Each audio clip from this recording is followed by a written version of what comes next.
Okay, let's talk about compound interest. So, pause and copy this. Okay, so putting some money away, saving up for something maybe, or just a rainy day. 1,500. So 1.9%. 6 years later, what happens? Well, let's figure out what happens after 1 year. Well, after 1 year, let's say after 1 year, what do you got? You have the 1,500 that you started with plus interest, right?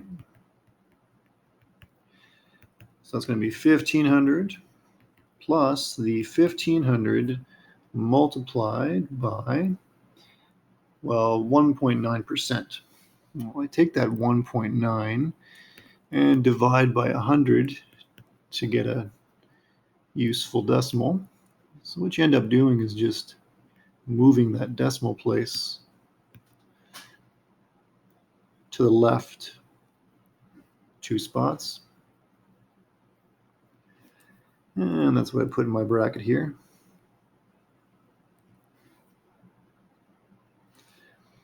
So this right here is 1.9% of 1,500.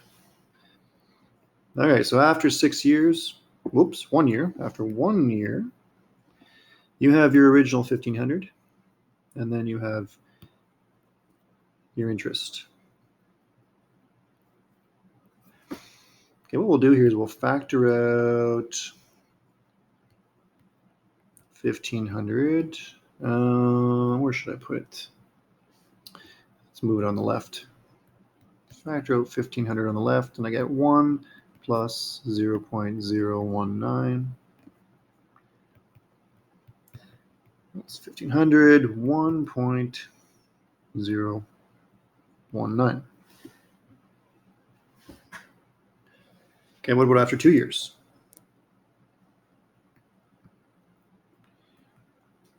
After 2 years.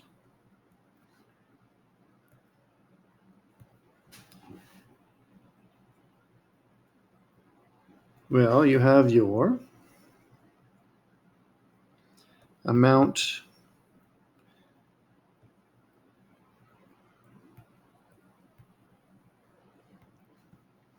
that you had after 1 year, and then you have the interest. So let's say interest, and the verb is accrued, to accrue. One accrues interest. So interest accrued in second year.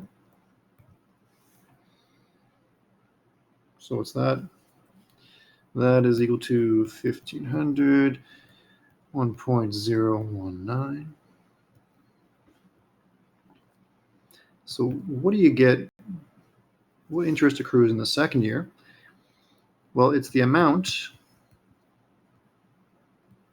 that was in your account at the end of the first year, and then multiplied by 0.019.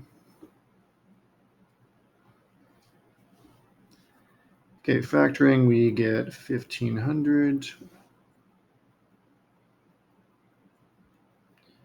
1.019. I can factor that out. 1 plus 0.019. So we get 1,500, 1.019 squared.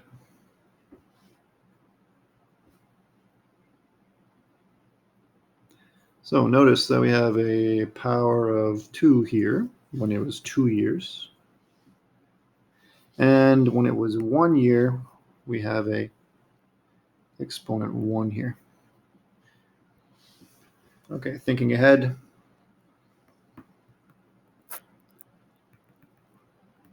We have, after 6 years, 1,500 times 1.019 to the power of 6, which works out to, let's have a look,